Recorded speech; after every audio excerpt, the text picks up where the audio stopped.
Hi, it's Ash again. I hope you're having a good week. You may notice, or at least I hope you notice, that the video quality is hopefully better. I got myself a new camera I've been saving for a little while, and I sold my old one and got a new one, and I'm really excited about it. I'm really happy. The camera I had before was like a big, chunky DSLR, which is great if you're a photographer, and it was fairly decent with even with taking video, but it was pretty old. I'd had it for a really long time, so it's really nice. I've now traded it in. I've got this new camera that is really sleek. It's very small, it's portable, but it can record in 4K. Hopefully, you can see the difference. Just generally has me very excited about recording more and making more videos. So this is gonna be a talking video. We're gonna have a nice yap session, a bit of a catch up on what I've been up to, sharing some footage from recently, and sharing my thoughts. I have, as always, many a thing to say. It's currently sort of midway through market season at the minute, and I've done a fair few, both kind of ones that I do regularly and some new ones, which has been really nice. I haven't really been filming market days, A, because I was mainly using my old camera, which is, like I said, quite bulky, and then I was waiting for this new camera to come in. But now that I have this nice light camera, I'm hoping that I can film market days more often, kind of do a from start to finish what a market day looks like. A couple months back, I did a local community art project that was painting on electrical cabinets, and I shared a video vlog sharing all of that process of doing that. And off the back of that, I actually got some more work locally, again through my local council. They wanted to spruce up a local park. It was a community project day to spruce up this park. And as part of that, they had four local artists, of which I was one, design and paint the bins in the park. So we each got to do, I think we all did two, except for one person who only did one. The bins were very old, and the paint that was already on them was chipping like crazy. They were really gross. Because it was a bigger, there's more surface area to cover than the cabinet project, I ended up drawing and carving out stencils to use. So I could use the stencils with spray paint and spray the design on. And I really liked how that turned out. It made it a lot more efficient because we did have to get everything done in one day. It was a lot quicker because I had essentially like three times as much surface area to cover, but less time to do it in. But it was a really, really great project, and I'm really happy that I'm getting more involved in my local community and actually able to engage with the area that I live in this way and also do what I love doing it as well.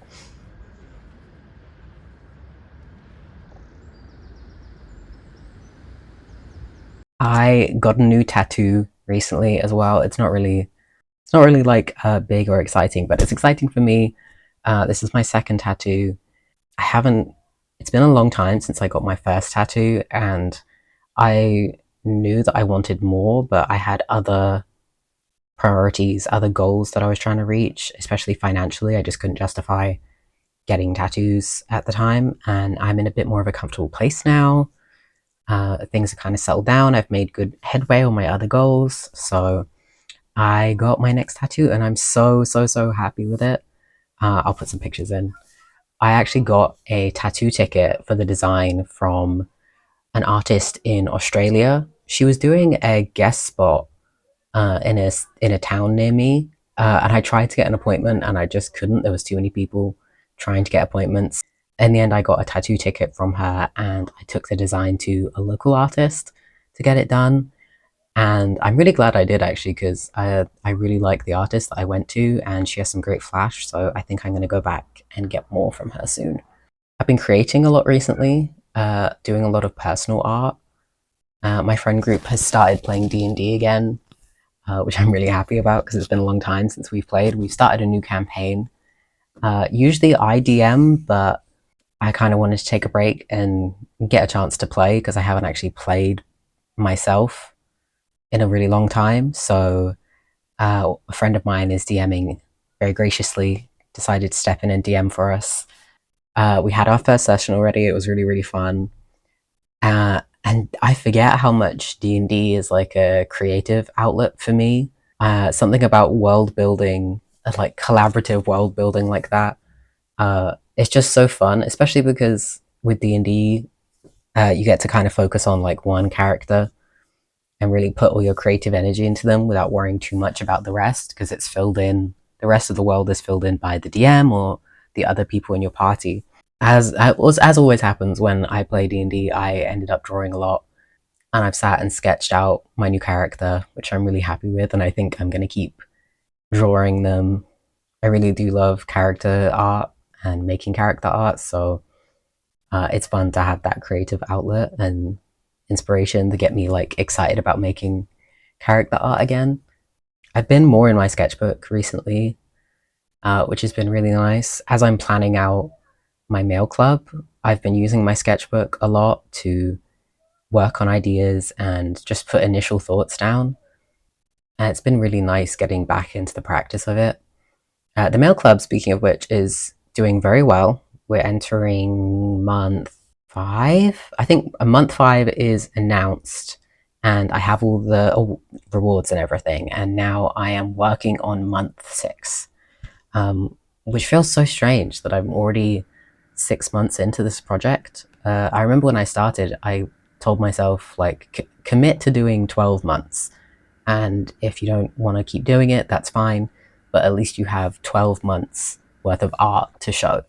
And I'm on month 6, and I have at least like 7 or 8 months worth of ideas left. So we're going to definitely go over the 12-month mark.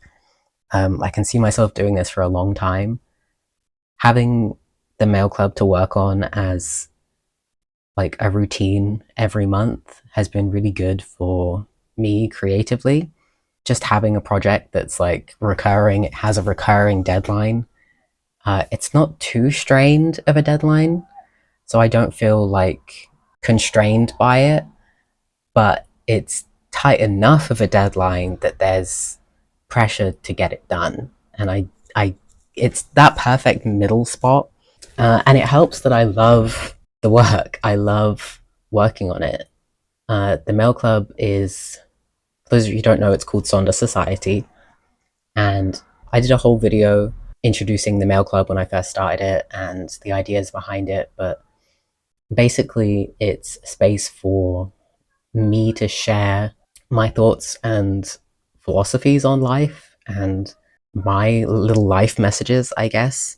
Sharing those messages and those ideals through my art, and specifically my cat characters. Their names are Toot and Terry. Um, and I kind of use them in my mail club as like a vessel to talk about various approaches to life. It's very anti-nihilism, very hope core, slow living. I don't know. I'm thinking of buzzwords here, but it's really what I believe, and the way I live my life. A lot of the messages each month are reminders to myself as much as they are messages to other people. It's just been very fulfilling to work on, and it's weird that I'm already at month 6, and no signs of slowing down. So this month's theme, if you are curious, the one that is currently out, and you'll be able to sign up for if you're watching this video within sort of a short frame of when it comes out. The theme for this month is flow, kind of a two-pronged message here, kind of meaning here with flow in terms of both allowing yourself to go with the flow of life and also the idea of flow state. So both living your life in flow and allowing it to flow, releasing control, and then also allowing yourself to enter that state, embody that feeling of flow. And I kind of find myself in flow state when I'm working on this project, and it makes me happy. I'm really happy with the art that I made for this month.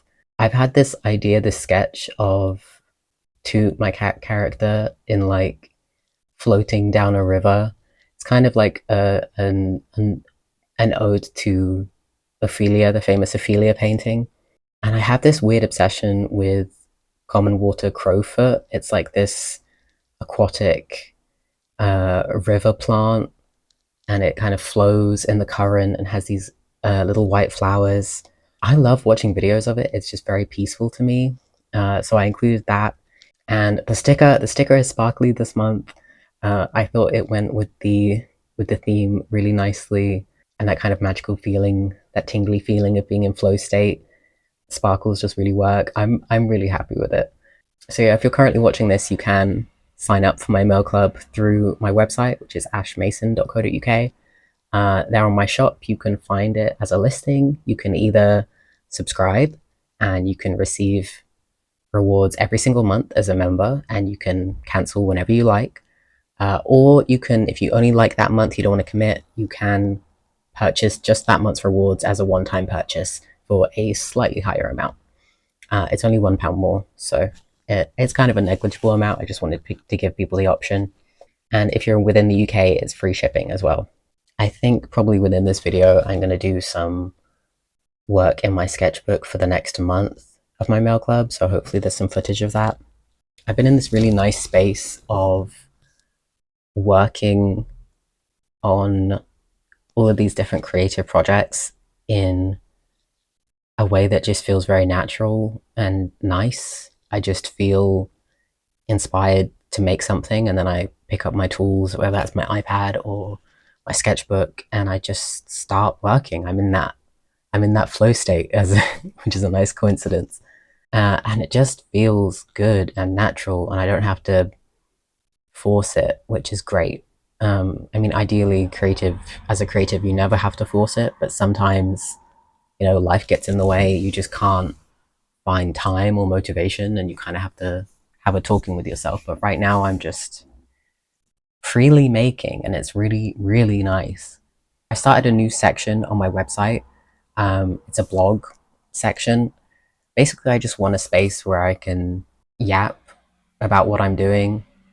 It's basically a studio log, so once a week or so, I'll just dump all of the work that I've been working on, whether it's finished or not, into a blog post. There's very minimal text. It's just whatever I need for context for prosperity's sake. Mainly working on the mail club and whatever sketches I've got, stuff like that. I only really just started it, but it's nice to have a space that is away from social media, and I've like turned off all the comments and the like features from the blog section. So it's kind of just there. It's not really, people can look at it if they want, but it's mainly just for me. And it's really nice. I'm getting better at posting on social media, but the more I engage with social media, the less I want to, even though I feel like it's very compulsive. I know it's not good for my brain. It's overstimulating. I have this weird obsession, hyperfixation at the moment, and it's because I came across this term in history. Basically, in medieval Britain, I don't know if it's other countries as well, but the research I was doing was in medieval Britain. There were these people called anchorites, and they were religious figures. Essentially, they would be living in a small room that is off to the side of a church, and they would be sealed up, bricked into this room from the moment they enter for the rest of their life. And their whole purpose from that point on was devotion to prayer and worship. It's really interesting. They basically, as part of becoming an anchorite, you would essentially attend your own funeral. Like funeral rites would be performed before you were sealed away. And then when they are sealed away in this room, their whole job is to be separated from society so that they can better think about God and religion and how we as humans interact with God. I'm not a religious person at all, but I understand why people do. I understand why religion exists. And I have this fascination, I think, with any group of people that purposefully takes themselves out of society. I have this like lifelong fascination with it. And especially with anchorites, it's both men and women, and a woman anchorite would be called an anchoress. And when they're sealed away in these rooms, they're sealed away until they die. They have all of their needs taken care of. They would normally have 1 to 2 servants who would have a small access window, I guess, to see to their needs and bring them food. And they would often talk with the general public. They were almost seen like prophets in a way. Basically, they were just seen as extremely wise people. Fun fact: the first text ever written in English by a woman was written by an anchoress, which is Julian of Norwich, and it's largely believed that her writings only survived because they were sealed into this room with her. Otherwise, a lot of women's writing around that time would have been destroyed. Anyway, I guess recluse isn't even the right word, but I find people that withdraw from society to devote themselves to something. I find that fascinating. I always have. I read Walden a few years ago and loved that, but he, of course, eventually returned to society. I think it's this thing. I talked about it in I think it was my last video, the video before, this obsession with purpose and devotion to a purpose. I find it so interesting. I have this like constant thought and desire to like, when I read about anchorites, I was like, oh, I'm not even religious, but if that was a career field today, I would be an anchorite. I would do that 100%. I have this weird like urge to like completely isolate myself and just devote myself to a single thing. For me, that single thing will always be art. It will always be creating something. But I just find it fascinating. I think it was 18th and 19th century, or maybe 18th and 17th century. European aristocrats would have hermits live on their estates, and it was seen as like very cultured. Their whole job was just to live in hermitages, these little tiny dwellings built on these rich people's estates, and their whole job was to not speak, look kind of unkempt, and just read books and look kind of unsettling, essentially. And it was seen to make them, the landowners, more cultured. They got paid to do it as well, but it kind of fell out of favor because it's kind of exploitation. That's actually where we get garden gnomes from. Instead of having hermits, they would then have small Germanic statues, which were the first garden gnomes, and then now we have garden gnomes. I don't know. Okay, this is a very large tangent, but to essentially say that I have this feeling of like I want to run away and seal myself away from society and just dedicate myself to making art. I want to be an art hermit. I want to be an anchorite, but an artistic anchorite. Instead of writing about the Lord and studying the Bible, I want to sit with a sketchbook and just churn out drawings and make comics and just create things. I don't know, it's strange because I can do that now. I don't need to seal myself away to do that. And I live a fairly socially isolated life as it is. It's kind of hard to do now when there's so much input from all sides, especially with like social media. There's just so much in our faces at all times. And it's very easy to be like, oh, we just don't look at it. But there is very much a feeling of FOMO with not being involved at all or not looking at anything at all. And also, I think most of us can admit we're at least a little bit addicted. It's very much habit now. I don't know. Those are thoughts. I have thoughts that I wanted to share. It's kind of the continuation of my thoughts from my last video about purpose and passion, finding the motivation to commit yourself to a purpose and to choose that purpose. I'm very happy with myself at the minute because I am creating a lot and that makes me happy. I am doing the thing that makes me feel fulfilled. I just want to do more of it. And I wish I had like the mental capacity to do more of it. don't know. I spend a lot of my day is taken up with just existing and maintaining myself and my life and my physical body. I wish I didn't have to do that. I wish I could just be a machine that makes art, but taking away the human means that the art is boring, you know? If a machine made art, and unfortunately they do now, it normally turns out soulless and bad. Being human is what makes the art interesting. So I guess I shouldn't begrudge myself the human part. Anyway, I've been yapping for way, way, way, way too long. Um, there may be more of this video. I'm not sure. I do have more art stuff to do. I'm going to work on the mail club for next month tomorrow, so I might film some of that. And I also have a blog post I want to work on. I'm currently editing this video, and I thought I would do a little outro here, end the video here. I do have some footage of me working on the mail club, but I think I'll include that in the next video instead. If you watch this whole thing, I really appreciate you deciding to spend some of your day with me. It really means a lot to me. If you like this video, you can leave it a like. If anything I said resonated with you, I'd love to hear your thoughts in the comments. And as always, you can subscribe. It's completely free. You can always change your mind later, and it really helps out small creators like myself. Thank you so much for watching, and I'll see you in the next one. Bye.